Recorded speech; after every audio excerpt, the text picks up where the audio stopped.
நமது நிலம்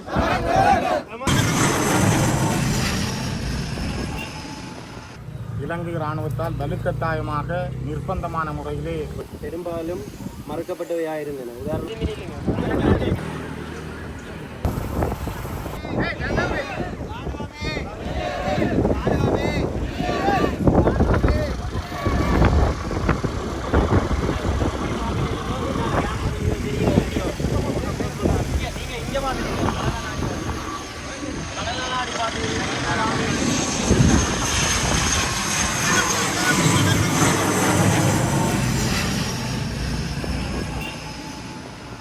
எல்லாம் மடி அமையுது.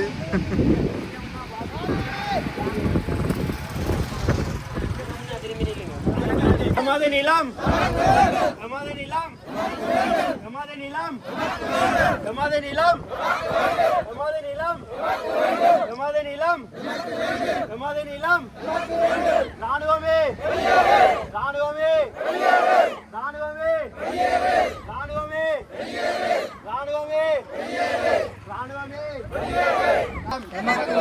நமது நிலம் நமது நிலம் நமது நிலம் ராணுவமே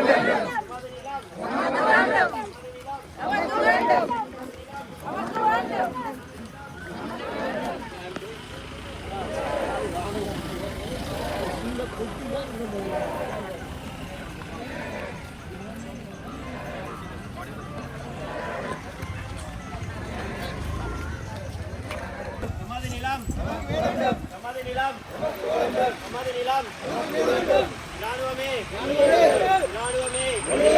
ராணுவமே ராணுவமே ராணுவமே ராணுவமே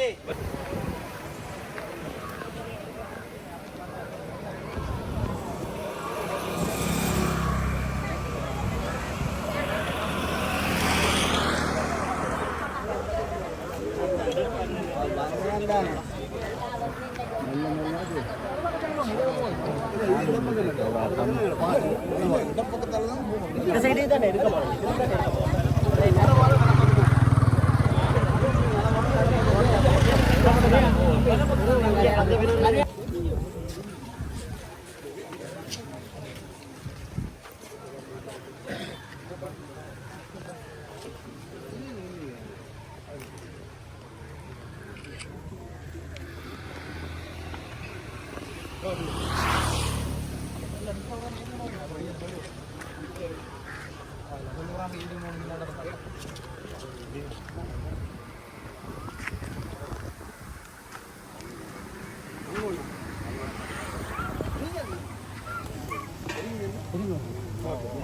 அப்ப இருங்க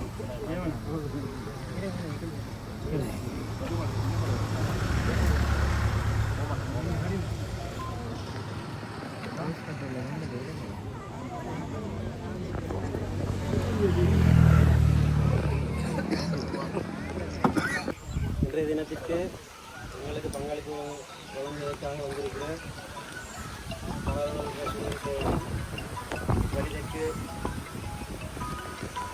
தவிசாளர் பிரகாஷ் அவர்களுக்கும் வடக்கு தவிசாளர் ஸ்ரீராம் அவர்களுக்கும் மற்றும் இங்கே வந்திருக்கின்ற மக்கள் அனைவருக்கும் நேர வணக்கத்தை கூறிக்கொண்டு இன்றைய எமது போராட்டத்தின் 6வது நாள் சிறப்பாக எமது பிரதேசத்திலே எமது பிரதேசத்திலே காணப்பட்ட 21 கோயில்கள், அதாவது எமது உயர் பாதுகாப்பு நிலையத்திலே காணப்படுகின்ற 21 கோயில்களில் அதிக அளவான கோயில்களுக்கு எமது மக்களால் வழிபாடுகளுக்கும் பூஜைகள் அதற்குரிய வேலைகளை செய்வதற்குமான அனுமதிகள் பலமுறைகள் கோரப்பட்டுள்ளன. அதிலும் பெருமளவாக ஆலய திருநாள் வழிபாடுகளுக்காக புனித காணிக்க மாதா ஆலயம், பலாலி செபஸ்டியார் ஆலயம், பலாலிக்குள்ளே இருக்கிற ராஜராஜேஸ்வரி அம்மன் ஆலயம், மயிலட்டி பரிசுத்தி விநாயகர் ஆலயம் போன்ற ஆலயங்கள் தொடர்ச்சியாக ஆலய வழிபாட்டுக்கு அனுமதிக்குமாறு இராணுவ தரப்பினரிடமும் அரசு அதிகாரிகளிடமும் பாதுகாப்பு செயலகம் வரையும் தொடர்ச்சியாக நேரடி கலந்துரையாடல்களாகவும் லெட்டர், அதாவது கடிதங்கள் மூலமாகவும் கோரியிருந்தோம். ஆனால் எங்களுக்கான பதில்கள் பெரும்பாலும் மறுக்கப்பட்டவையாயிருந்தன. உதாரணமாக மாசி 2 நாங்கள் இந்த போராட்டம் செய்கிற இடத்துக்கு முன்னால் எங்களோட கோயிலுக்குரிய காணிக்க மாதா கோயிலுக்கான ஆலய வழிபாட்டுக்கு அனுமதி கேட்டிருந்த போது இராணுவ தரப்பினால் உயர் பாதுகாப்பு வலயம் இராணுவத்திற்கு அச்சுறுத்தலாக இருக்கும், அதாவது தங்களோட உயர் பாதுகாப்பு வலயத்தில் பாதுகாப்புக்கு அச்சுறுத்தலாக இருக்கும் என்று சொல்லி ஒரு காரணத்தை கூறி அதோட எங்களுக்கு பாதுகாப்பு செயலகத்திலிருந்து எம்ஓடி, அதாவது எம்ஓடி வரையிலேன்னு சொல்லி ஒரு காரணத்தை சொல்லி எங்களோட வழிபாட்டுக்கு தடை விதிச்சிருந்தது, செய்ய இயலாது. நாங்கள் எங்களோட கோயில் காணியில் செய்கிறக்காக கேட்டிருந்தாங்க. அதே போல தான் எல்லா கோயில்களும்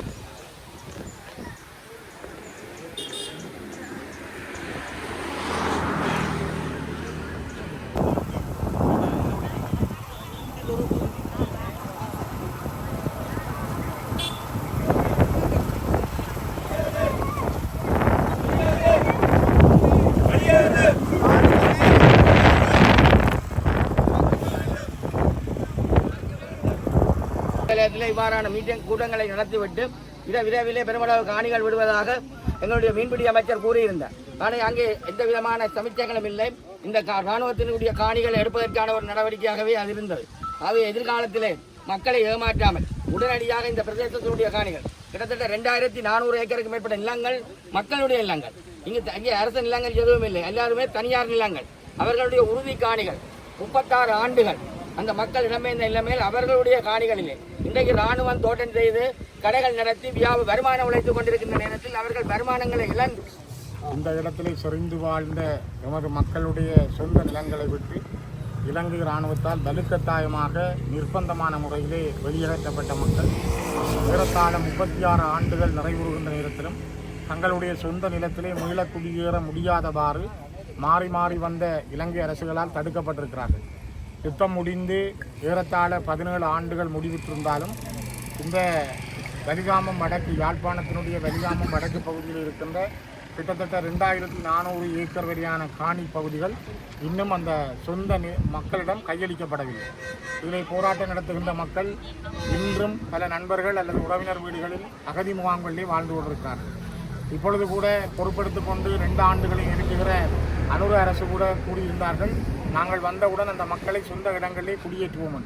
இப்போ நாங்கள் நின்று பேசுகின்ற இந்த இடத்தில் கூட பல மக்கள் வாழ்ந்த பிரதேசங்கள் இராணுவத்தினுடைய தோட்ட நிலங்களாக, இராணுவத்தினுடைய சிஎஸ்டி என்கிற சிவில் பாதுகாப்பு பிரிவினர் தோட்டம் செய்கின்ற, மரக்கறி வியாபாரம் செய்கின்ற, கடைகள் நடாத்துகின்ற இடமாக இருக்கிறது தவிர இது ஒரு பாதுகாப்புக்கு குந்தகமான அல்லது பாதுகாப்புக்கு தேவையானதும் அல்ல.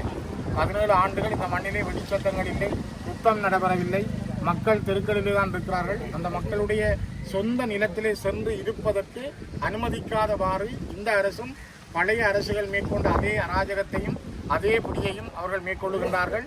அதனை நாங்கள் எதிர்த்துத்தான் இந்த இடத்திலே மக்கள் இன்றைய தினம் கூட இந்த அடையாள போராட்டத்தை செய்கின்றார்கள். தொடர்ச்சியாக அவர்கள் ஒவ்வொரு வெள்ளிக்கிழமையும் ஒவ்வொரு நாட்களும் தங்களுடைய நிலத்துக்கு செல்ல வேண்டும் என்பதற்கான போராட்டத்தை முன்னெடுத்து வருகின்றார்கள்.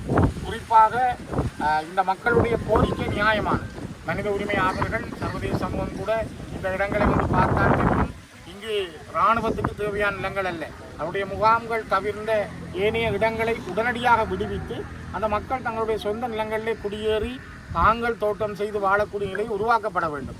அந்த நிலையைத்தான் நாங்கள் தொடர்ந்து கேட்கிறோம். கடைசியாக நடந்த